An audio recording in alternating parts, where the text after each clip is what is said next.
they're native or they're drinking, they can stay in pain till I get there. So these are things that are happening right now still. And I've talked to other like nurses, like solution nurses who have come in and they're like, yeah, like sometimes they ask if they're native when I'm giving my assessment. So those are things that we need to talk about because that's not okay. One of the things that we feel strongly about is reaching out and addressing those challenges right away. When people come together face to face, there's more clarity about where each person is coming from and more understanding. Even though I stood up there today and I told my story, it's not about me, right? It's about them. What did they get, right?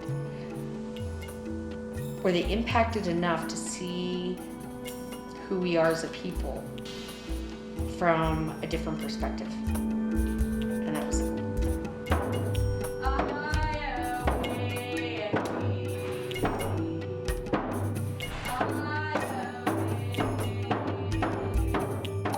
Over the last now close to 20 years in Canada, I've spent more nights on a bed on reserve than I spent in my own bed. And that irrevocably touched me. What the primary care in Fort St. James is doing, I think is a beautiful thing. I really do. They really are taking a look at how can they help better. And then you hear like this morning the story of Ruby and you begin to understand how intergenerational trauma has affected a person and a people. When we understand like the root causes of trauma and how it manifests in disease and addiction and mental illness, that we can look at addressing it and helping to minimize those impacts. Our trauma is ingrained in us, and you need to be more patient with us, right?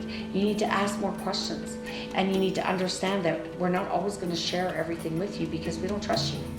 Medical doctors, teachers, professionals, they really need to be aware of cultural safety. It's beyond cultural awareness and cultural sensitivity.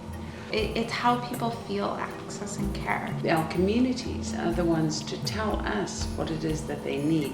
The patients in these communities are the ones to say, I'm really not feeling well, and these are the symptoms that I'm feeling, and they tell us what they need.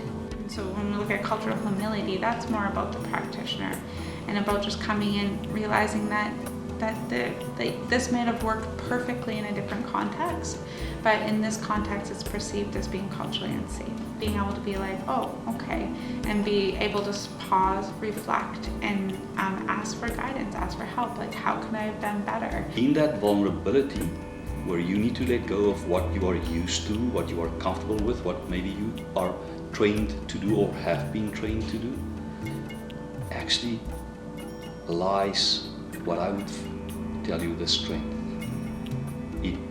We need to know that we need to be strong because we can show vulnerability, and too few of us understand that that's beautiful.